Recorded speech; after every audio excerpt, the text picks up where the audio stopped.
Hey guys, today I want to start talking about Progressive Era America. So, in the last unit, we talked about what we collectively called the Gilded Age. So, we talked about Reconstruction in the South, we talked about closing the Western frontier, and we talked about urbanization and industrialization in the North. That period goes from around the end of the Civil War until the late 1800s and early 1900s.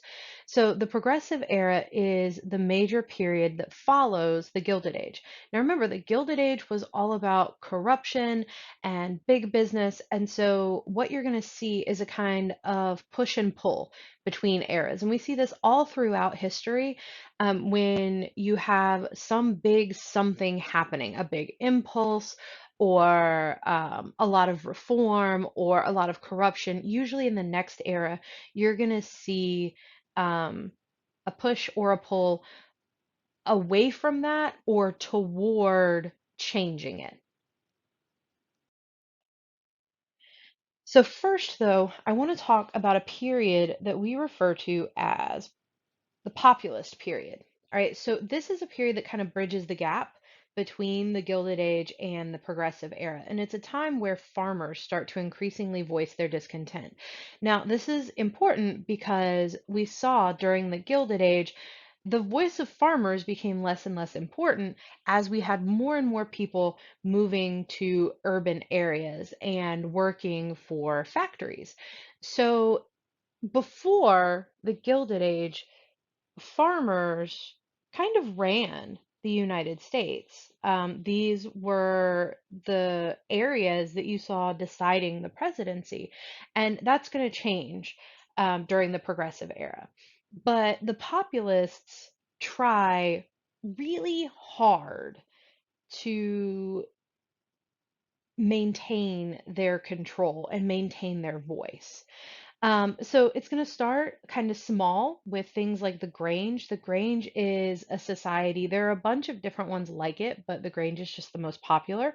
And what it did was it provided farmers with social and educational activities because farmers, I mean, they live far apart, right?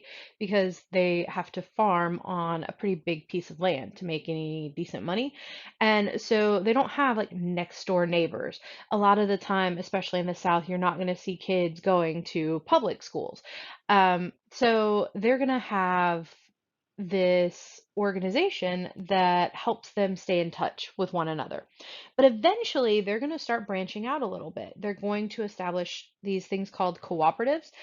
So, co ops are really interesting because I think of them kind of like Sam's Club. So, when you buy something in bulk, you buy a whole bunch of it because you know you're going to use it at some point and it's not going to go bad before you use it. So, like for example, when I go to Sam's Club, I buy toilet paper, and everybody right now is talking about toilet paper because we have this whole COVID-19 pandemic going on, and so everybody wants some. So, the way that I've always bought my toilet paper is I buy it at Sam's Club and you get this big huge box and it lasts for like 6 months. 20 bucks, 6 months worth of toilet paper.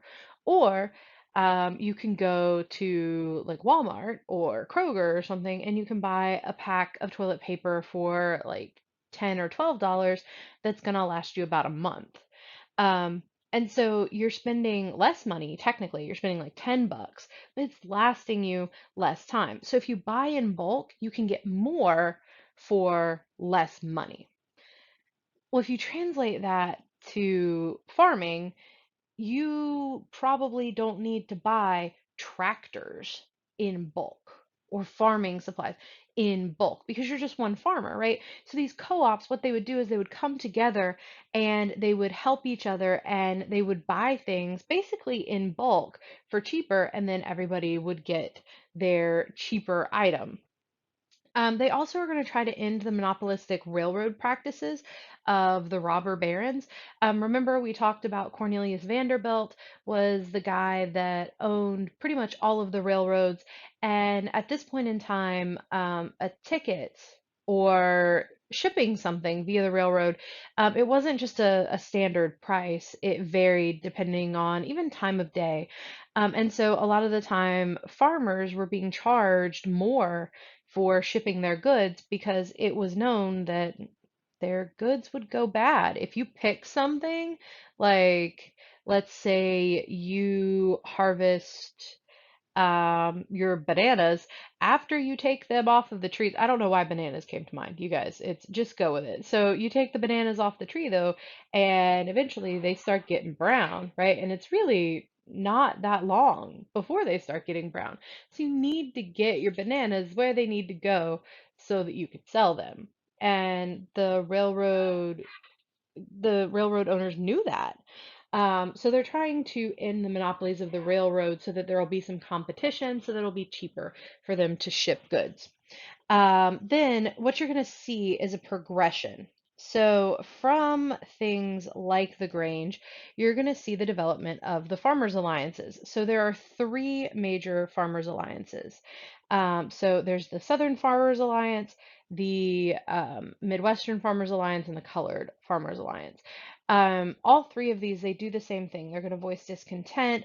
They're going to sponsor social events like things like the Grange did, but they're going to be more inclined to political action. They're going to make co-ops and they're going to try to pass government regulations.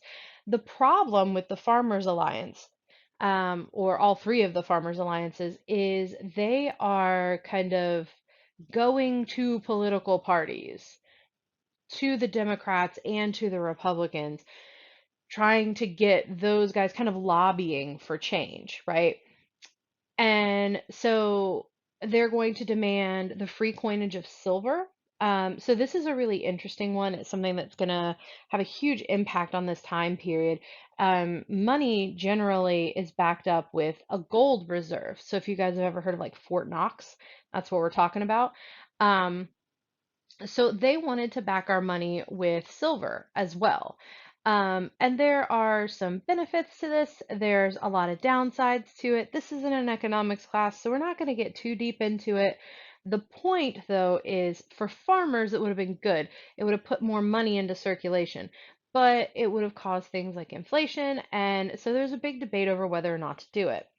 They also wanted a sub-treasury plan, which, again, we're not going to go into the specifics of what it is, but basically it would help with cash flow, because farmers generally only have a big sum of money coming to them during harvest. They don't have a paycheck coming in every week or every month. So that's the kind of things that the farmers' alliances are looking for. But they're going and they're lobbying to political parties. Eventually, what you're going to see, though, is a meeting of the three farmers' alliances that happens in 1889. And after that, they are going to form the Populist Party. All right, so the Populist Party is formed directly in response to these meetings and to the farmers' alliances. Because when they meet, they're like, hey, the Democrats aren't doing what we want, the Republicans aren't doing what we want. Let's just make our own little independent political party. And honestly, their ideas weren't terrible, but they were geared specifically toward farmers. And that's a mistake. For a political party, you need to be able to get a little bit more than half of the vote ish, right? You need to be able to get the majority of the vote for like the presidency, for whatever. You need to be able to get somebody into office. And so if you have this relatively small population of people and you have a bigger population of people working for factories, then gearing it toward that smaller population, just math wise, you're not going to have enough people to elect a president on this political party platform. Now they do fairly well at kind of localized levels. We're going to even see some like senators from the Populist Party, but they're never going to make it to the presidency. What they base everything on, though, is something called the Omaha Platform. So this is kind of like their beliefs. So kind of like the Republicans and the Democrats, they have their core beliefs. Republicans generally want a bigger military. They don't really want social programs as much. So those kind of things, that's what we're looking at here for the populists. And so that included things like the free coinage of silver, a graduated income tax, government owned utilities, the direct election of senators, and an 8-hour workday. We are going to see a lot of these come to fruition. The direct election of senators, the graduated income tax, those are all going to become a thing, but they're not going to become a thing under the populists because the populists gear too much toward the farmers. All right, so some stuff that happens during this populist period. One of the big things is another panic. So, well, technically two more panics. So we talked about the Panic of 1873, right? Well, we're going to talk now about the Panic of 1893. And just like the Panic of 1873 had to do with a railroad, remember it was when we were trying to build the second transcontinental railroad and everything fell apart. This is going to have to do with the railroad as well. This is going to be caused by the failure of the Reading Railroad and the withdrawal of European investments to that railroad, as well as a run on the gold supply, right? So when the Reading Railroad fails, profits and investments fall. That leads to a stock market collapse, a banking collapse. Everybody's freaking out. Remember, in a panic, we panic. And everything starts to be terrible.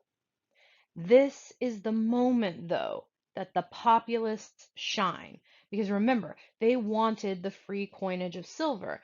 And even though there are several downsides to using silver as well as gold to back up the money supply, it does put more money into circulation. And so, what you're going to see after 1893, all the way until 1896, you're going to see the height of the populist movement because people start looking to the populists, they start voting for populists because of this silver coinage idea. And it's actually going to help the economy for a while. You're going to see a short spurt of growth between the Panic of 1893 and the Panic of 1896. It gets a little bit better for a while. But what ends up happening, so let's say this is our panic. So this is the Panic of 1893. Everything is terrible. Well, then it goes up for a little while, right? But it doesn't go all the way up.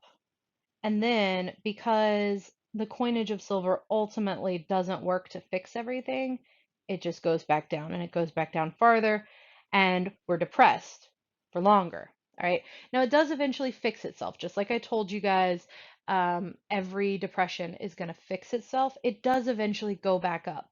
But because we have this period in 1893 and this period of growth in between, by the time we get to 1896, things just really don't look good. This becomes the worst depression of the century, and it's also the first large scale depression of the urban and industrial age.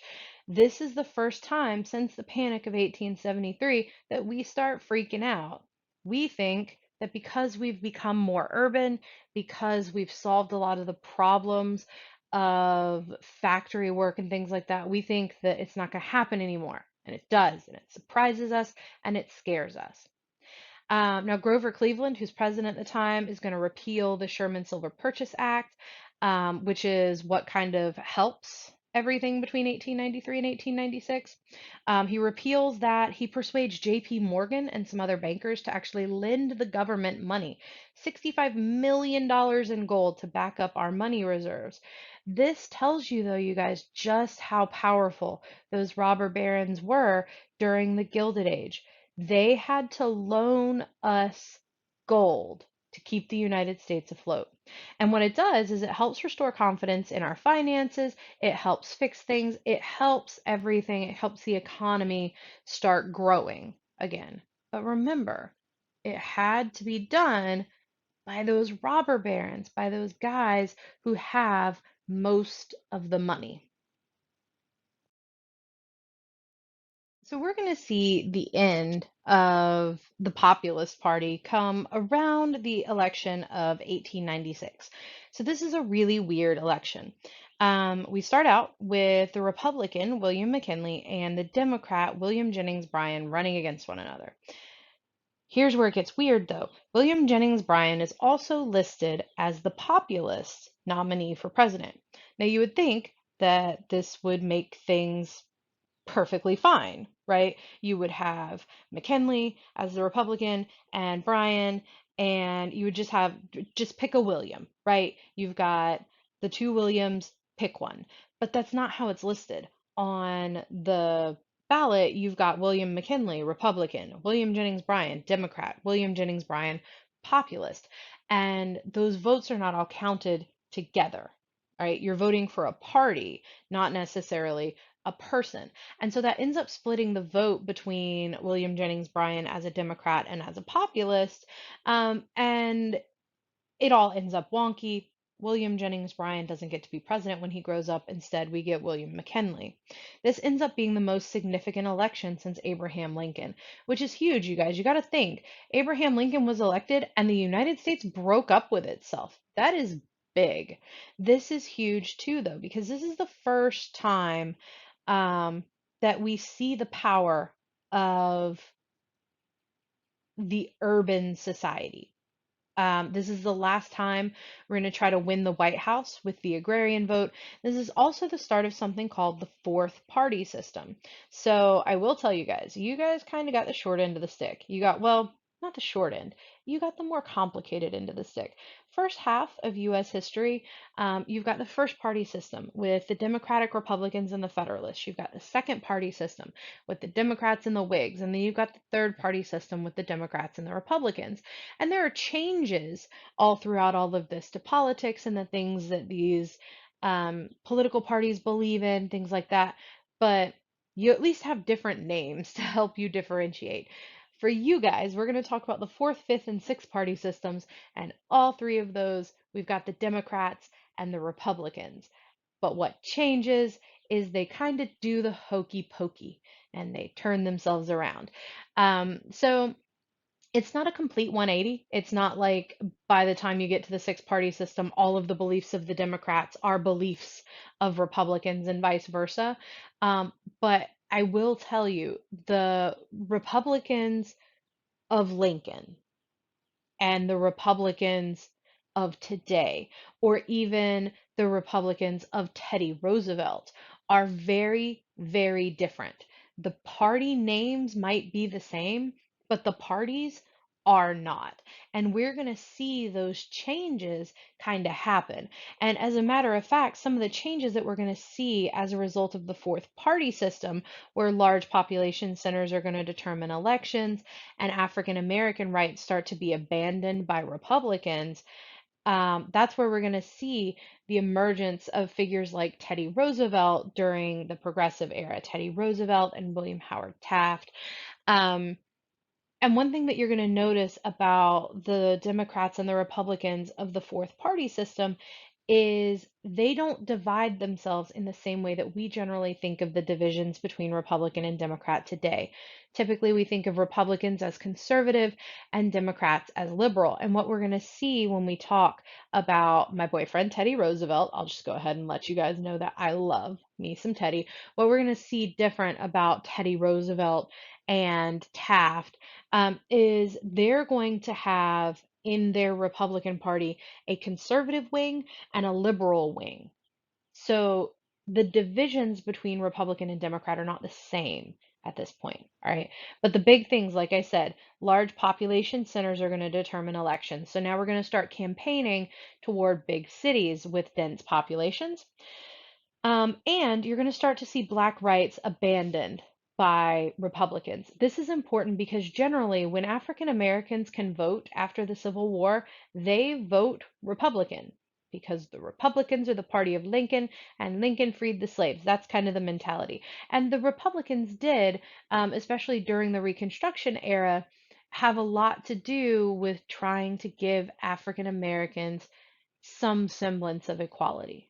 But it's at this point that that kind of drops off the party platform.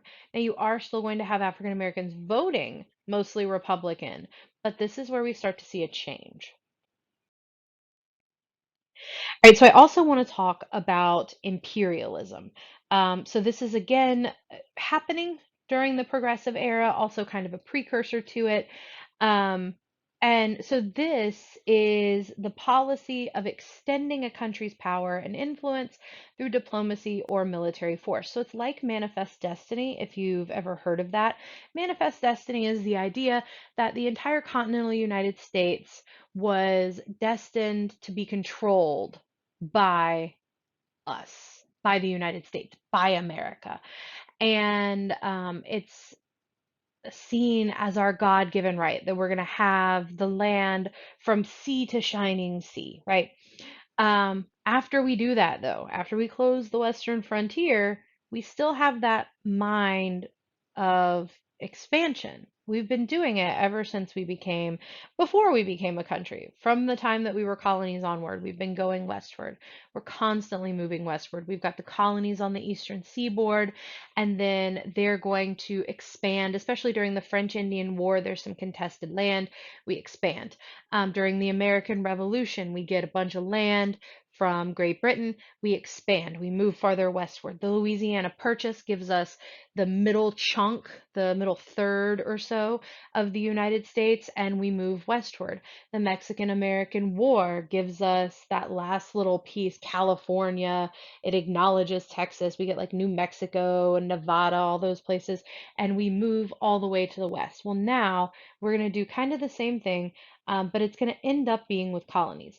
But we have a thing about colonies because remember, we were colonists, so we don't really like calling them colonies.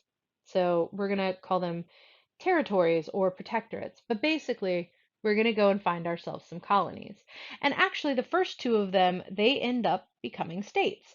So you've got Alaska. It's called Seward's Folly because originally it was seen as a really, really bad idea. And that's the purchase of Alaska during Reconstruction. Everybody kind of thought we could put money into rebuilding the South. Instead, we were spending all of this money on purchasing Alaska, which we thought was a very cold, barren wasteland where there was light for way too long. And so eventually we realized, oh, there's fish, there's oil, there's all sorts of things that can make us money. And so after we realized that, that's when we really start to jumpstart imperialism.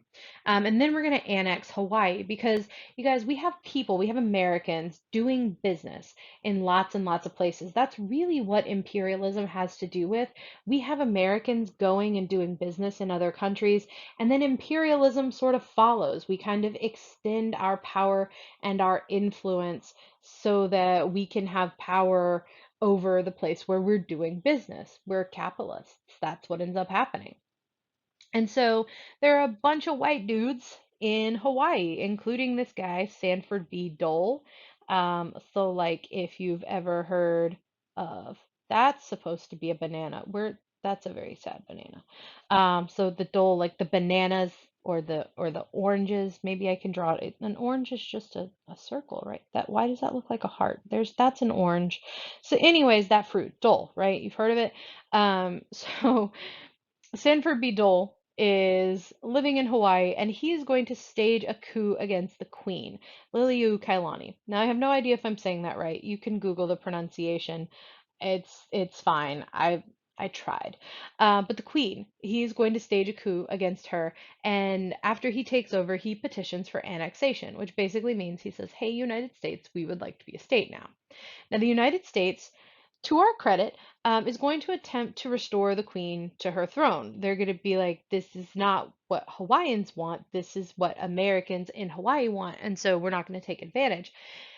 When they do that, though, when the United States does that, um, she's not going to be able to regain power. There are too many Americans there, and they are too influential. All right. It's not that there's a population of just Americans living there, it's that the ones that live there own so much of the land. They are employing so many of the native Hawaiians that to go against your boss, to go against Sanford B. Dole or any of these other guys would mean being out of a job, being out of income, and not being able to feed your family. And so eventually the United States is going to admit Hawaii as a state because the Americans wouldn't accept the Queen's leadership. Some people are going to advocate expansion with the concept of social Darwinism. All right, remember we talked about social Darwinism before. It's more or less survival of the richest. But social Darwinism is all about the idea that the people who have money, who have material wealth, it's because they are naturally better. It's kind of the same idea of natural selection that you see in animals. And so they argue that this concept of social Darwinism means that the world would be controlled by the strongest and the fittest nations. And so either you're the strongest and the fittest, and so you're controlling everybody else, or somebody else is going to come in and control you. And that is a huge motivator for us going and taking over other people. Our logic becomes we have to take them over because otherwise they're going to come take us over. You're also going to see this spread, a lot of these ideas spread by something called yellow journalism. Yellow journalism is basically just sensationalized journalism. I think of it kind of like the National Enquirer, but not quite as ridiculous. Usually it's big headlines, big attention-getting headlines, and it's things that are being reported about what's happening outside of the United States, and it's used to spark interest within the United States about what's going on. So it's not necessarily things that are false. It's not fake news necessarily, right? But it's sensationalized so that you think that things are bigger than they are. It's sometimes not verified or well researched. One of the things that we see during this period that I think really connects to what's happening today, as far as our own news media and really the media in general throughout history, is the media can and will use their influence and use their knowledge to try to sway people's opinions. And so today we see that in very, very diametrically opposed news sources. If you look at something on Fox News versus CNN, you could be looking at the exact same story and they were reported so differently that they sound like two completely separate events, right? And so that's the power of media. We're actually going to see a lot about the power of media when we talk about World War II as well. So that's what we're seeing during this period. We're sparking interest in what's going on abroad, and so that helps in turn spark more imperialism. There are two major imperialists that I want to touch on. These guys kind of reflect what's going on with most imperialists, or, well, I don't want to say most, a lot of imperialists. And that's the idea of American supremacy. Sometimes this comes in the form of the idea of white supremacy, white superiority. Sometimes it has to do with Christian superiority. Sometimes it's just technological superiority. Usually it's kind of a mix of all of those. So, for example, Albert Beveridge says the United States is part of a worldwide movement of the superior white race, and that imperialistic expansion is ordained by God. So, this really connects to that idea of manifest destiny. You've also got Josiah Strong arguing along a similar vein. He writes something called Our Country, and in it he advocates for the superiority of the Anglo-Saxon civilization, which is essentially the white race. And he urges the United States to spread religion and democratic values to backward people. So we've got that idea that Christianity is the best and the idea that democracy is the best. So our form of government and our form of religion. And so, kind of the height of imperialism comes in the form of the Spanish American War. The Spanish American War starts in 1898 with the sinking of the USS Maine. All right, so it all starts because of yellow journalism, really. Because what happens is there's this practice going on in Cuba called reconcentration. Spain actually owns Cuba at this point in time. Cuba is a Spanish colony. And so they're using this thing called reconcentration. The United States doesn't like it. So we tell them, hey, stop that. And to Spain's defense, they're like, okay, because Spain has kind of lost a lot of their superiority in, especially in the Western Hemisphere, but also in Europe as well. And so they're just like, okay, cool, we'll stop. It's fine. They give in. That's not what starts the war. What starts the war is after they give in, we're going to keep American ships and some troops stationed around Cuba just to kind of make sure that our interests are protected. Because just like in Hawaii, we have Americans who are doing business in Cuba. And so we have the USS Maine, and it explodes and it sinks. And so you're going to see tons of headlines talking about how the Spanish sunk the Maine. The mantra becomes, to hell with Spain, remember the Maine. The funny thing is, you guys, the Spanish didn't actually sink the USS Maine. We find out later it was some sort of internal trouble, had absolutely nothing to do with the Spanish. They didn't do anything. But we start a war because the American public is so in arms about this USS Maine and how we can't let the Spanish attacking us stand. So we end up fighting this war. It's a relatively short war. And the goal of it, the stated goal, is to free the Cubans from Spanish oppression. We're gonna make them not a colony anymore. They're gonna be a free Cuba. All right. So we are actually going to pass something called the Teller Amendment. So there are two amendments that we see during this period. We've got the Teller Amendment and we've got the Platt Amendment. So you need to be able to remember the difference between the two, right? The way I remember the difference between the two is the Teller Amendment tells the Cubans that they will be free at the end of the war. Um, we're actually going to see my boyfriend Teddy Roosevelt is going to make an appearance. Teddy Roosevelt is going to start the Rough Riders of Voluntary Cavalry. You guys are actually going to do a little bit of reading about that. There's also a really good drunk history about Teddy Roosevelt and the Rough Riders. It's on Hulu. Or I think it's also like I think a portion of it is on YouTube if you want to watch it. I think it's really cool. But so you guys are gonna learn a little bit about them. Um, we're not really gonna talk too much about the war itself, though. Pretty much the interesting part of the Spanish-American War is how it ends and how it starts. So the way that it ends is with the Treaty of Paris. There are lots of treaties of Paris. You've also got one that ends the French Indian War and the American Revolution. Paris is just a good place to write treaties, I guess. So this Treaty of Paris, though, it's going to give the United States Cuba, Guam, and Puerto Rico.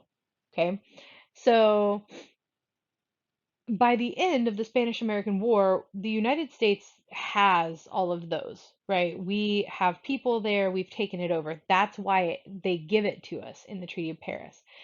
But we're in the process of taking over this place called the Philippines. And so things get a little bit dicey there. We haven't technically taken it over yet. We're just in the process.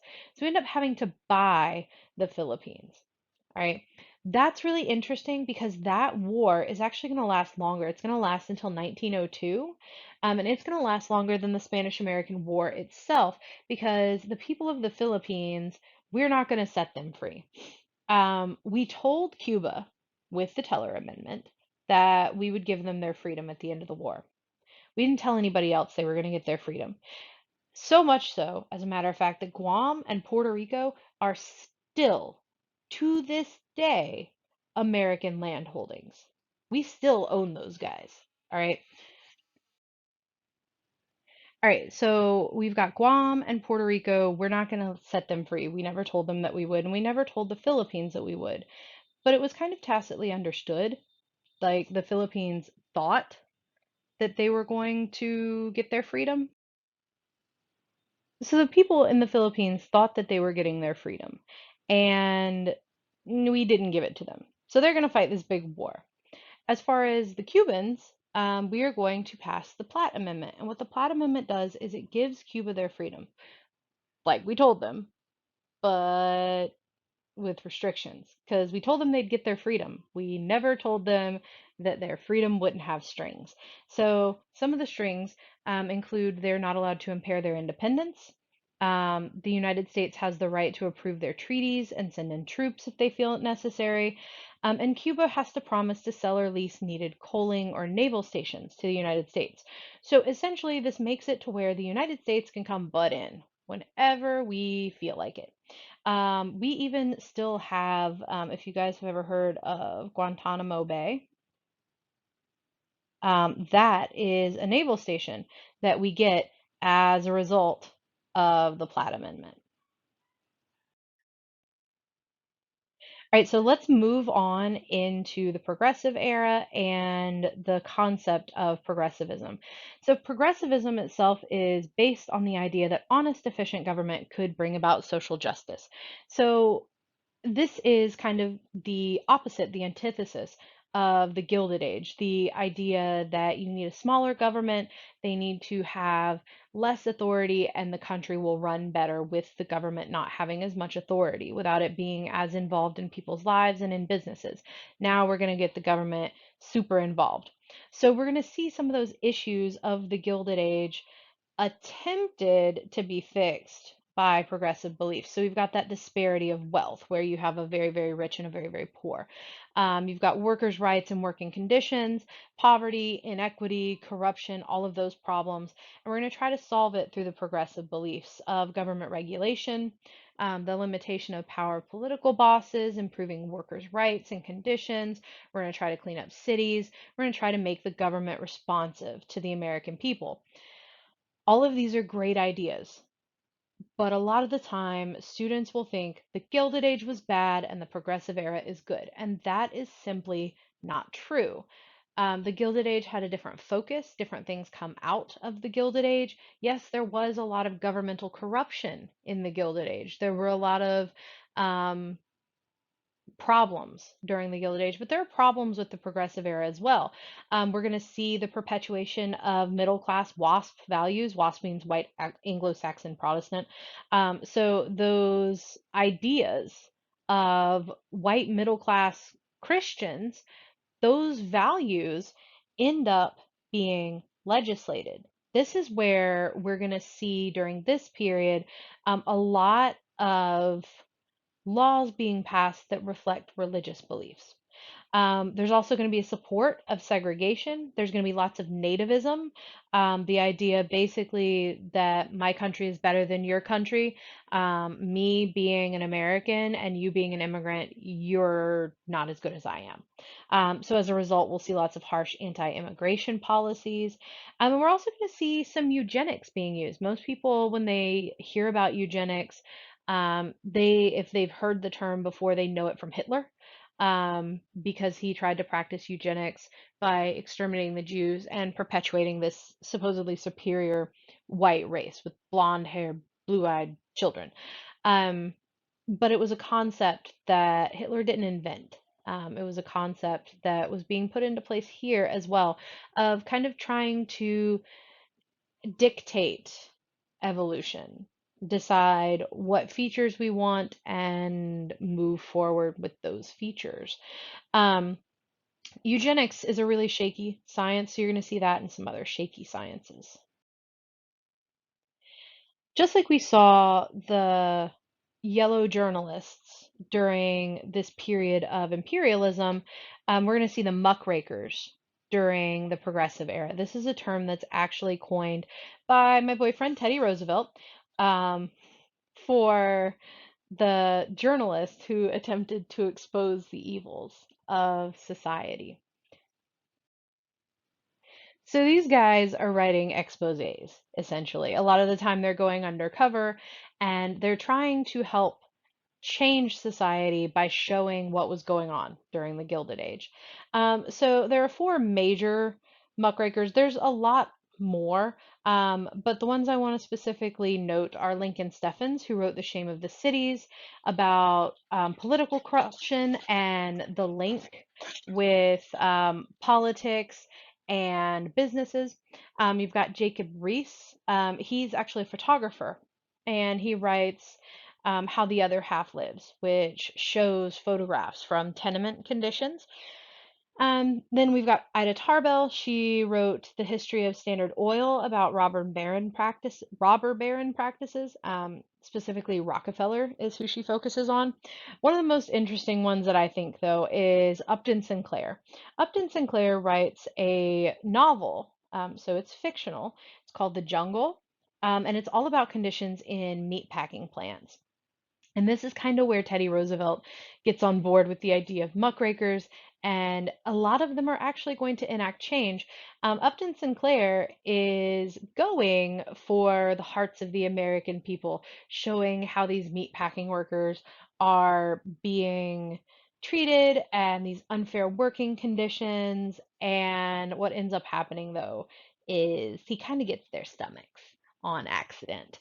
Um, so the Jungle, I have read it. I actually, when I was a grad student, I was a teaching assistant for a professor that made his students read The Jungle. And so I had to read it with them, and it is disgusting, you guys. I read it so that you don't have to, okay? It's disgusting. You will never, I don't eat sausage to this day, okay? Um, because it details how sausage was made. There weren't refrigerated rooms. The meat was being ground up and then put into wheelbarrows. There were animal parts, bugs, things like that being put into these grinders. One of the most disgusting parts of this book is a man goes missing and he's found later on in a vat of grease that had been used in the meat packing plant, dead. They just find his skeleton because the fat had been melted off. You guys, it's gross. And it's terrible to think of how those people were being treated, what they were having to work in, but it hits a little bit closer to home when you think about the sausage that you're eating that was made that way, or the the hamburger meat that maybe has a little bit of Bob in it. I don't think his name was Bob, but the guy in the grease trap. Like it's disgusting. You don't want to think about that. And so supposedly Teddy Roosevelt actually was reading this over breakfast one day, and that's when he was like, "Nope." And we get things like the Pure Food and Drug Act because of Upton Sinclair's writing. In addition to the muckrakers, we're also going to see lots of progressive reform through social workers. So, women like Jane Addams are going to start trying to help people, especially children. You're going to see the start of the settlement house movement, where women are kind of living in the middle of these poverty stricken areas, trying to help them. You're also going to see the legislation and reform happening, not just because people are pushing for it, but because terrible things are happening to some of the people who are working in these conditions. For example, the Triangle Shirtwaist Fire is going to kill 146 workers, mostly young female immigrants, because they were locked in to the rooms that they were working in, and this sweatshop catches on fire. Nobody goes and unlocks the door. And so they all burn to death because they were being locked in so they couldn't take breaks. So you're going to see lots of women rights advocates because of this. Labor unions are going to start to make some noise. You're going to see also during this period some restrictions on immigration as well, and some child labor laws. Because a lot of these young women who were killed in the Triangle Shirtwaist Fire were underage. All right, so there are three progressive era presidents that we need to talk about. The progressive era presidents are my boyfriend, Teddy Roosevelt. We love him. Teddy Roosevelt was a Republican. We've also got Republican William H. Taft that we're going to talk about in a few minutes, and then Democrat Woodrow Wilson. Now, all of these guys were fairly liberal. All of them were, since they're progressive era presidents, pretty progressive. So remember when we talked about the fourth party system, I told you guys that the Democrats and Republicans of the fourth party system are different than the Democrats and Republicans of the Civil War, and those guys are different than the Democrats and Republicans of today. So these guys, both the Democrats and Republican in the early 1900s, had a conservative wing and they had a liberal wing. So Teddy Roosevelt was fairly liberal. When we talk about William Howard Taft, he was kind of moderate to the liberal side. And Woodrow Wilson was actually fairly conservative, which is the opposite of how we think of Democrats today, right? So we're going to go through all of these guys. We're going to talk kind of at length about Teddy Roosevelt. One of the reasons is because he was the first progressive era president. But the other reason is because I love Teddy Roosevelt. He's my favorite president, and I can talk about him as much as I want, and you guys can't do anything about it. So, we're going to talk about him. A couple cool things about Teddy Roosevelt. So, we looked at him earlier when we were talking about the Spanish American War. He started something called the Rough Riders, and that's where he kind of rose to fame and prominence. We love electing a president who is a war hero. I mean, just think about George Washington, definite war hero, right? So he is actually going to take office. He was vice president, and the president before him falls ill, he passes away, Teddy Roosevelt becomes president. So, one of the big things that he's going to do during his presidency is he is going to help aid in the creation of the Panama Canal. So, the Panama Canal didn't always exist. It's not natural, right? It is a waterway that connects the Atlantic and the Pacific Oceans through the country of Panama. Panama is kind of the skinniest little place in Central America that we figured we could just kind of dig a giant ditch and run water through it. That's essentially what a canal is. The problem was at the time, Panama wasn't its own independent country. They actually were run by Colombia in South America. And so after the Spanish American War, it's pretty evident that we need a waterway that connects the Pacific and the Atlantic. We need a faster way to get from one place to another. And so Roosevelt and his administration are going to approach Colombia. They say, thanks, but no thanks. We don't want you guys to build a canal through Panama. And so this is where you're going to see the start of kind of a whisper campaign. And I like to think of it as people going down, representatives of the United States going down and just kind of like talking to the Panamanians and being like, oh, it's really unfortunate that you guys can't have a canal. It would make you so much money. I guess you guys have to listen to Colombia, though. Like, they're the boss. You know, the last time somebody tried to boss us around, we had a whole revolution, but like it's whatever, do whatever you want. That's how I like to think of it happening because after this kind of whisper campaign, after the Panamanians realize that the people who are dictating what they can do have cost them a lot of money because the Panama Canal would have made them a lot of money, they're going to start to rise up against Colombia. And the United States technically isn't going to get involved. We don't actually go and fight for Panama's independence, but we do use something called gunboat diplomacy. So, gunboat diplomacy is more or less we stick big boats with big guns in the way of the Colombians getting to Panama, and we don't technically threaten them. We don't technically tell them that we'll shoot them if they pass us, but it's kind of understood. And so we just kind of intimidate them into giving up Panama, and then the Panama Canal is created. So essentially, you guys, Teddy Roosevelt creates the Panama Canal through a giant hissy fit from not getting his way. And that leads us back to this concept over here, the idea of big stick diplomacy. So each of the progressive era presidents have a different kind of diplomacy. Diplomacy is the way that you interact with other countries. And if you've ever heard the phrase speak softly, carry a big stick, that was Teddy Roosevelt. He actually said, speak softly, but carry a big stick and you'll go far. And it's the idea that you can start out being nice. You start out with, some peace talks, or you start out with asking if you can do something. But if the people that you're asking and the people that you're being nice to don't give in, you can always hit them with your big stick later. So you can always send in gunboats or intimidate them into giving you your way. Um, that concept works pretty well for Teddy Roosevelt. It's also kind of indicative of him as a person and as a president.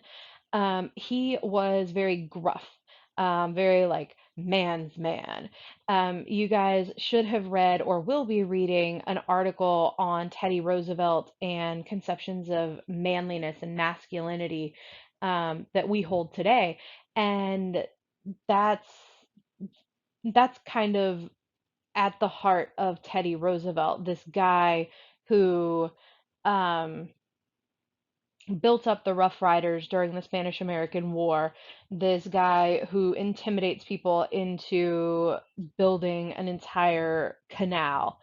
Also, interestingly, though, he's kind of a teddy bear, which is a little bit funny because the teddy bear was actually named after Teddy Roosevelt. Um, all right, so some other stuff that he did before I go off on a tangent about my boo Teddy. Um, Another thing that he does is he is going to pass something called the Roosevelt Corollary to the Monroe Doctrine. So first you got to kind of understand what the Monroe Doctrine was. The Monroe Doctrine is from the first half of US history, and it basically says that if other countries, Spain, France, England, whatever, if they have colonies in the Western Hemisphere, so like in South and Central America, cool, they can keep those. But if those colonies gain their independence, they can't come in and bully them until they take over again. They can't get any new colonies. So the Roosevelt corollary means kind of added on to something. So this is added on to the Monroe Doctrine. And what it is preventative intervention that says in financial crises in Latin America, if a country owes a lot of money to somebody in Europe or something like that, um, that would result in American intervention to keep European powers out of the Western Hemisphere. Particularly during this time, there's a lot of money that's owed to England and Germany. And so there's this fear that they're going to come in and take over because they're owed so much money. They'll come in and take over some of these smaller, newer countries that owe them money. And we don't want that. We want to keep Europe out of the Western Hemisphere. We want to maintain our control. So this is a good thing for Latin American countries, especially the ones that are struggling financially. Um, but it's also something that's going to make us be seen as the Colossus of the North.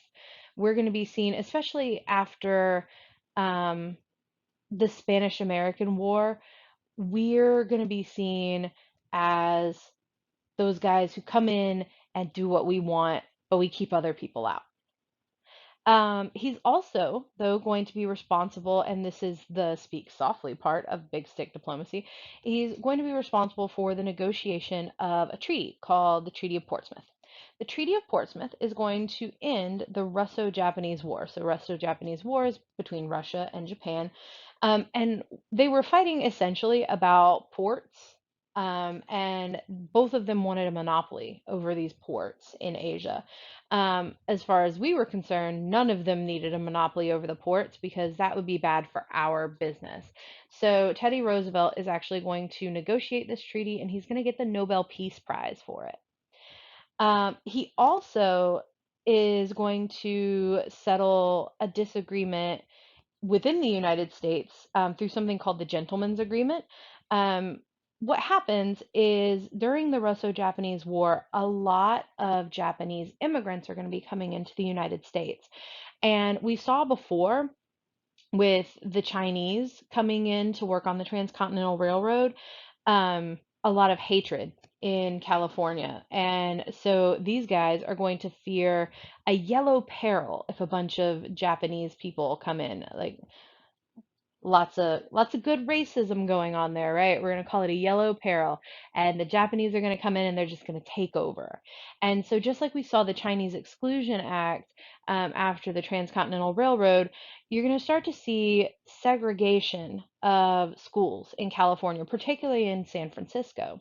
Now, we are going to have to kind of ignore the big obvious elephant in the room that everybody seemed to be okay with the fact that schools in the South were segregated between black and white, and those same people got mad that the Japanese were being segregated in California. So there's this big uproar, and Teddy Roosevelt is actually going to invite members of the San Francisco School Board and some Japanese dignitaries to the White House, and they settle this argument through the Gentleman's Agreement, which essentially says the Japanese aren't going to send a bunch of immigrants over, and we will desegregate the schools in San Francisco. Our boo Teddy also had a lot going on within the United States. So big stick diplomacy is all outside of the United States, right? But again, he's also the first progressive era president. And a lot of the progressive era had to do with trying to undo some of the bad stuff from the Gilded Age. And so he is going to run for his second term in office on the idea of the square deal. Now, we are going to see lots of deals. We're going to see the square deal, the New Deal, the fair deal. This is the first of the deals. The square deal is going to be the three C's. All right, so our three C's are consumer protection, control of corporations, and conservation. So, as far as consumer protection, he's going to advocate for things like an end to price gouging. He's going to try to control corporations by breaking up trusts. He's actually going to be known as the trust buster.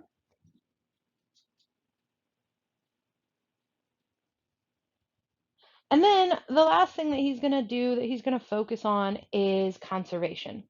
Conservation is something that's actually really very near and dear to him personally. Um, he is going to start the National Park Service. He's going to start conserving lots of land, putting it aside so that we're not refining oil there, things like that.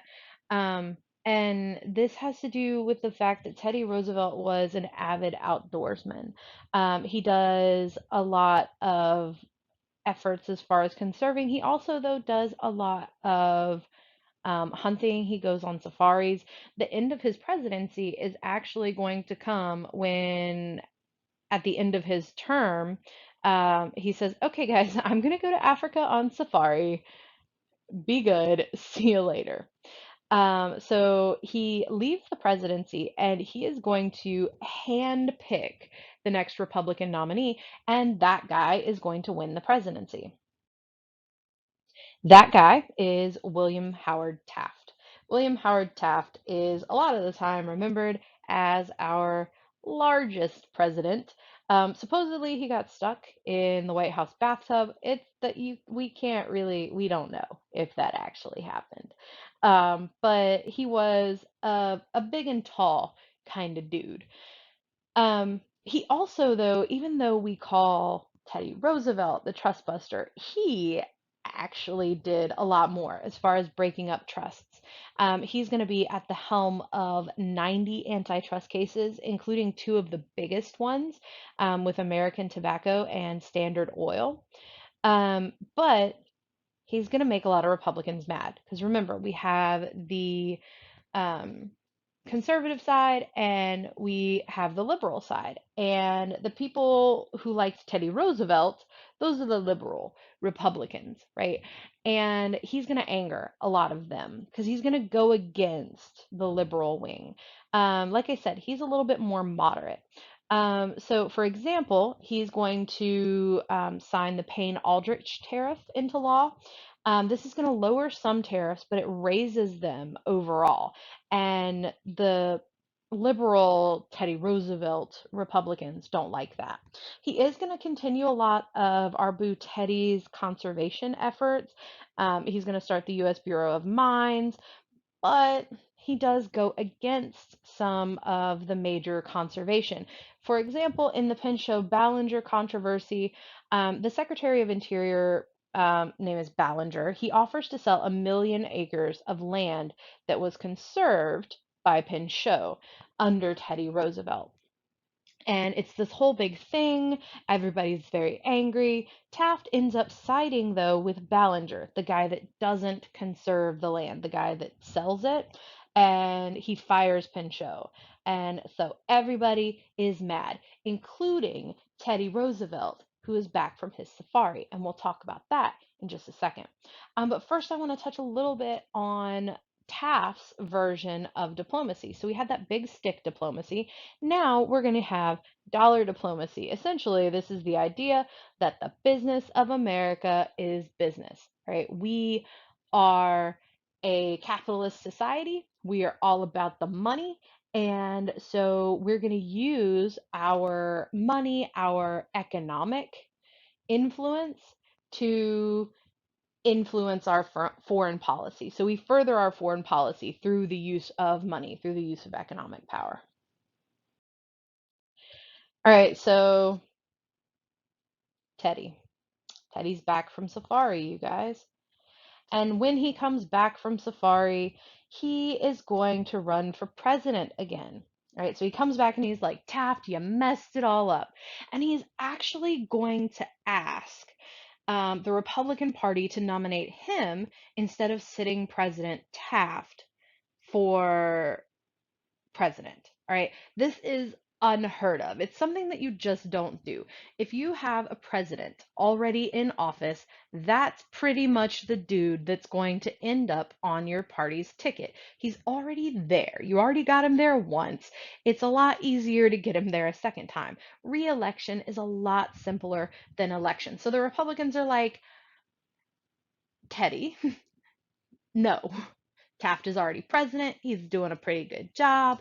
We're okay with it. He's a little bit conservative sometimes, but mostly he's kind of middle of the road. We like this guy. And Teddy is mad. And you guys remember what happens when Teddy pitches a hissy fit, right? He built the entire Panama Canal from pitching a hissy fit. So what he does in the election of 1912, when he can't get the Republican nomination, he just makes his own political party. He calls it the Bull Moose Party. The Bull Moose Party is basically the Teddy Roosevelt Party. And he runs for president. Here's the problem, though, you guys.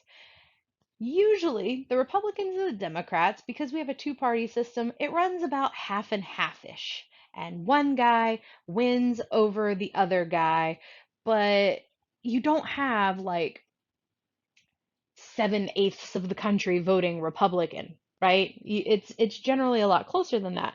Well, so if you have about half of the country voting Republican and you split that half in half, so you have part of them voting for Teddy and part of them voting for Taft, that just leaves the Democrats open to have all of the Democrats vote for their presidential candidate.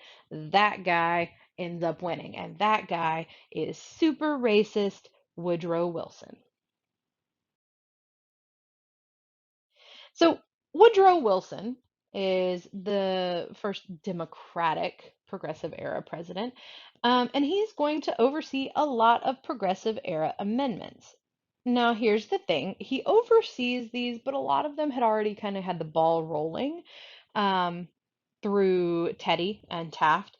So the 16th, 17th, 18th, and 19th amendments are all going to pass while he's president. That's going to be the first national income tax, the direct election of senators. Remember, both of these, the graduated income tax and the direct election of senators, both of these were populist ideas. And so they come to fruition during the progressive era. And then you've got prohibition and women's suffrage. And we're going to talk about prohibition later on. But now women are going to have the right to vote, but we're not going to be able to drink. The 18th Amendment, prohibition, is actually the only amendment that we've gone back and been like, just kidding, you guys, we were wrong, and we repeal it later on. So during Wilson's presidency, he's going to do some regulation of big business, busting up some trusts and things like that. He's going to help pass the Clayton Antitrust Act. He's also going to create the Federal Reserve System. All of that does a lot to regulate business. He's also going to operate on the concept of something called moral diplomacy. So we've had big stick diplomacy, we have had dollar diplomacy. Now we're going to basically have the idea that in order to do business with other countries, they should have the same ideals as us. And that's going to get really tricky once World War I starts.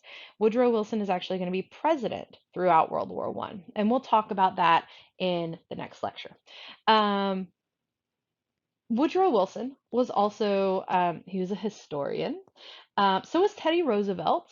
Um, but whereas my boyfriend Teddy Roosevelt was wonderful, Woodrow Wilson, a lot of his historical writing is he writes a lot about Reconstruction, and he writes a lot about it from the idea that Black people were just um, causing trouble between the North and the South. Now, in fairness to Woodrow Wilson, during the time that he was writing and during the time that he was president, we are actually going to see a resurgence of the lost cause mentality. You guys remember that from when we talked about Reconstruction, that idea of denying that slavery was the cause of the Civil War, focusing on Southern gentility and things like that.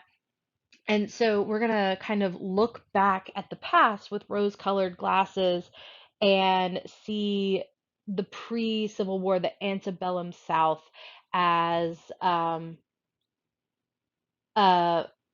a bygone of a better America. And so we're going to see a resurgence of the KKK that we'll talk about with the Roaring Twenties. And a lot of that is going to start here, where Woodrow Wilson screens the first motion picture in the White House. It's a 3 hour long silent film. I watched it so that you don't have to. 3 hours. Silent, black and white film. All right. It is a lot, you guys. The basic premise, though, of Birth of a Nation, so that you never have to watch this travesty, um, is you've got a northern family coming down to visit some of their southern relatives, and the northerners are like, "Hey, good thing that slavery was abolished," and the southerners are like, "Y'all just wait and see." And then one of the Northerners' daughters is kidnapped and a little bit raped, maybe, um, by one of the slaves or the former slaves. He's been freed. And the KKK, you guys, these guys, KKK in the hoods, these guys, they ride to the rescue and they save the girl and they put the black people back in their place. And so the KKK is really, they're kind of the heroes of this story. And people start to see that and believe that. And so this is going to be an era where we see lots of Confederate monuments being put up and where we see the KKK make a really big comeback. So next time we are going to talk about World War One. We'll focus a little bit on how it started, what was going on in the world. We'll talk about some propaganda, fun stuff like that. I'll see you guys later.